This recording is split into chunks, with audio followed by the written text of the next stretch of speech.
Hello guys. आज हम लोग सप्लाई का पार्ट 2 करेंगे। तो लॉ ऑफ सप्लाई तक हम लोग कर चुके हैं, राइट? लॉ ऑफ सप्लाई अगर हम लोग समझ गए हैं तो उसका एक्सप्लेनेशन समझना ज़रूरी है। Explanation of the law of supply, ठीक है? बहुत सारा जगह पे explanation of law of supplies, ठीक है? मतलब सप्लाई को आपको इधर ही लिखना है, हमको ना उधर लिख दिया था, बट खैर कोई बात नहीं, ठीक है? तो सपोज कर लीजिए, मतलब लॉ ऑफ सप्लाई, लॉ देखिए, what is law of supply नहीं है, वही सवाल वही कहानी है। व्हाट व्हाट आपसे नहीं पूछ रहा है, आपसे पूछ रहा है एक्सप्लेन करके दिखाइए। आपसे क्या पूछ रहा है? एक्सप्लेन करके दिखाइए, ठीक है? आपसे पूछ रहा है कि एक्सप्लेन करके आपको दिखाना है, ठीक है? तो सबसे पहला पॉइंट, प्रॉफिट मैक्सिमाइजेशन। सबसे पहला पॉइंट क्या है? Profit maximisation. ये पॉइंट क्या बोल रहा है? अगर आपका प्रॉफिट को मैक्सिमाइज करना है, प्रॉफिट को बढ़ाना है, तो आपको दाम को बढ़ाना पड़ेगा। इसीलिए in order to sell more, you are increasing the price in order to earn higher profit, ठीक है? If you want to supply more, then you have to increase the price in order to earn more profit. As simple as that, ठीक है? ये basic motive है जो सबसे easy था। Point number 2, total 2 या 3 पॉइंट है, बट हम कोशिश करेंगे 3 बताने का, अगर हमको याद रहा तो। पॉइंट नंबर 2, ठीक है? पूरा रॉ हम पढ़ा रहे हैं, पूरा रॉ, ठीक है? पॉइंट नंबर 2, आपका पॉइंट नंबर 2 है इनपुट कॉस्ट हो, या आप इसको कॉस्ट ऑफ प्रोडक्शन भी बोल सकते हैं, ठीक है? इनपुट कॉस्ट एक रीज़न है, या कॉस्ट ऑफ प्रोडक्शन भी बोल सकते हैं। यहाँ पर क्या होता है, देखिए देखिए एक्सप्लेनेशन अलग है। आपको या अब यहाँ पर प्राइस ऑफ इनपुट नहीं लिखना है, यहाँ इनपुट कॉस्ट है। मतलब आपको पता है कि आपका जब भी सप्लाई बढ़ेगा तो आपका कॉस्टिंग बढ़ जाता है ऑटोमेटिकली। अब ये कॉस्ट को कवर करने के लिए आपको दाम बढ़ाना पड़ेगा। एज सिंपल एज, एकदम easy. In order to cover the higher cost of production, you have to increase the price so as to maintain the profitability, right? अच्छा, ये हो गया पॉइंट 2। पॉइंट नंबर 3 समझ लेते हैं। पॉइंट नंबर 3 है आपका, I think diminishing marginal returns है, राइट? हाँ, डिमिनिशिंग डिमिनिशिंग मार्जिनल रिटर्न्स। देखिए, एक बात तो आपको पता है कि जैसे-जैसे आप सप्लाई बढ़ाते हैं ना, ठीक है?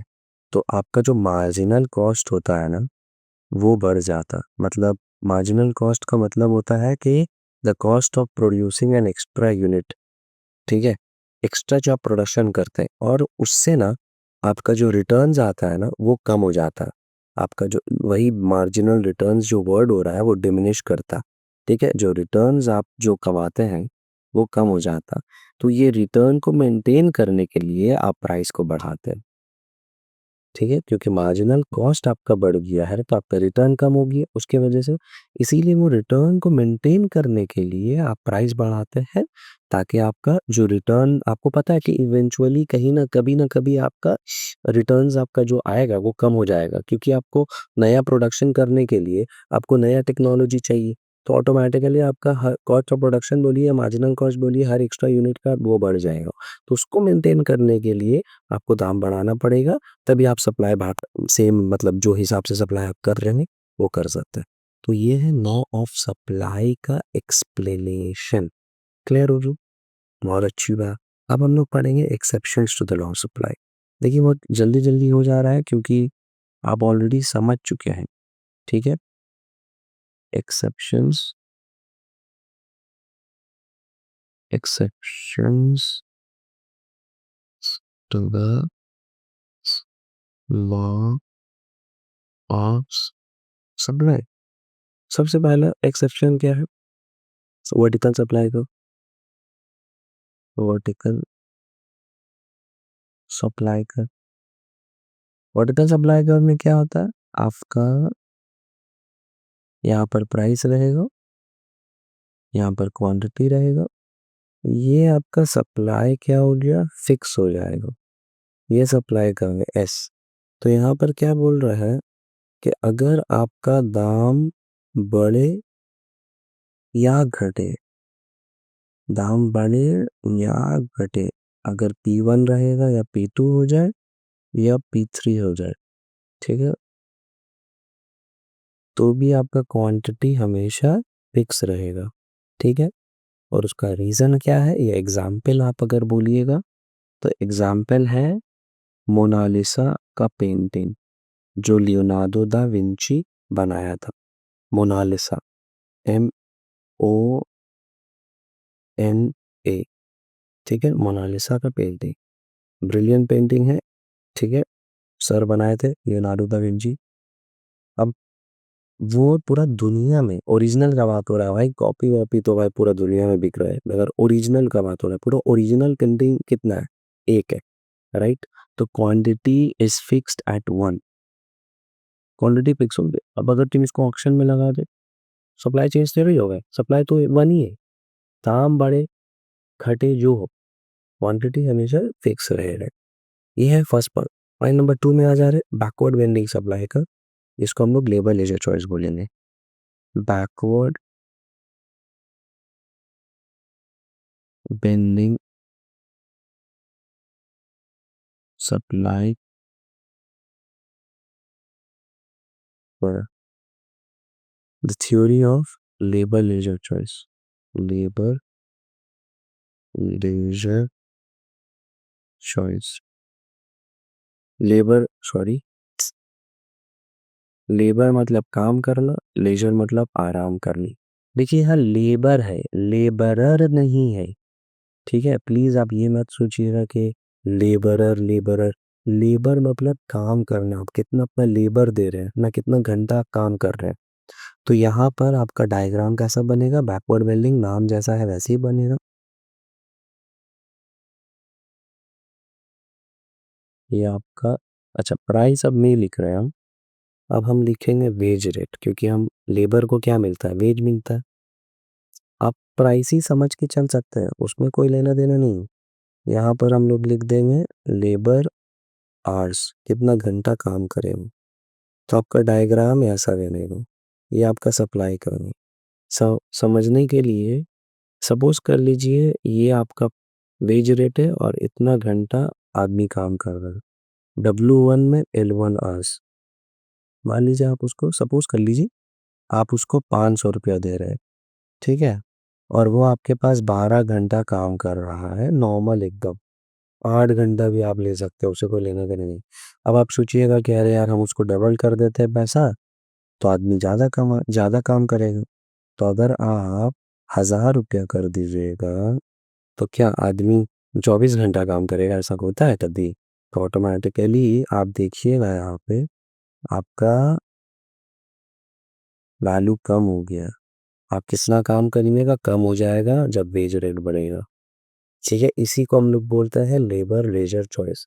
जब आदमी ये कराया कि हमको तो पैसा मिल गया, तो हम कहे कि क्यों हम इतना काम करेंगे, किस लिए हम इतना काम करेंगे, ठीक है। आज सिंपल एज दैट, क्लियर होगी। तो इसके वजह से ही मेरा सप्लाई का जो है वो बैकवर्ड बिल्डिंग है। पहले पॉजिटिवली स्लोपिंग है, फिर वहां से बैकवर्ड ले लें, ठीक है। या बैकवर्ड स्लोपिंग भी आप बोल सकते हैं। ये हो गया हम लोग का exceptions to the law of supply, ठीक है। अब हम लोग आ जा रहे हैं इंडिविजुअल एंड मार्केट सप्लाई में। इंडिविजुअल जैसे हम लोग डिमांड का किए थे वैसे ही करेंगे, एंड मार्केट सप्लाई, इसमें हम लोग शेड्यूल और कर्व दोनों करेंगे, शेड्यूल एंड कर्व। तो individual and market supply schedule and individual and market supply curve. तो शेड्यूल में individual supply schedule, market supply schedule आ जाएगा। और कर्व में इंडिविजुअल सप्लाई कर्व और मार्केट सप्लाई कर्व आ जाएगा। आपको एनी हाउ ये बात याद रखना है कि आप सप्लाई पढ़ रहे हैं, आप डिमांड नहीं पढ़ रहे हैं, ठीक है। तो यहाँ पर अगर आपका प्राइस रहेगा मान लीजिए 1 2 3 4, तो quantity supplied by H, quantity supplied by B और मार्केट सप्लाई जो आपका ए प्लस बी के हिसाब से बनेगा। तो यहाँ पर हम एक एकदम नॉर्मल एग्जांपल ले ले रहे हैं, ठीक है। सपोज कर लीजिए 1 रुपया में सप्लायर ए 2 चॉकलेट बेचने के लिए रेडी है, तो दाम बढ़ेगा, सप्लाई बढ़ेगा। अब नॉर्मल एग्जांपल ले रहे हैं, एकदम कैजुअल हाइपोथेटिकल एग्जांपल, तो ऑटोमेटिकली ए और बी को मिलाइएगा तो मार्केट सप्लाई बन जाएगा। तो 2 + 1 करिएगा, दोनों का 3 हो गया। 3 + 2 करिएगा, 5 हो गया, फिर 7 हो गया, फिर 9 हो गया। कैलकुलेशन आपको दिखाना पड़ेगा, जो भी कैलकुलेशन यहाँ पे रहेगा, ठीक है। हम फिर भी करके दिखा ले रहे, ज़्यादा अच्छा होगा आप लोग के लिए। 5 + 4 = 9 एंड 4 + 3 = 7। तो ये बन गया टेबल। अगर हम इसको टैब्यूलर फॉर्म में कर देंगे तो ये एक टेबल बन जाएगा, एज सिंपल एज दैट, ठीक है। ये एक टेबल बन गया, एकदम बेसिक इजी। शेड्यूल को टेबल बोलता है, जो डिमांड में हम समझा चुके हैं। अच्छा, इसीलिए डिमांड में मेरा बहुत वक्त लग गया और बहुत पार्ट बन गया उसका। सप्लाई देखिए 2 पार्ट 3 पार्ट में ख़त्म हो जा रहा है। इसी को हमको कर्व में डाल देना है, बस और कुछ नहीं करना। तो कर्व के लिए हम एकदम अच्छा से लाइन ले ले रहे हैं, इजी होगा मेरे लिए भी। ये आपका वर्टिकल एक्सिस, ठीक है। बस अपना ज़रूरत हो, ठीक है।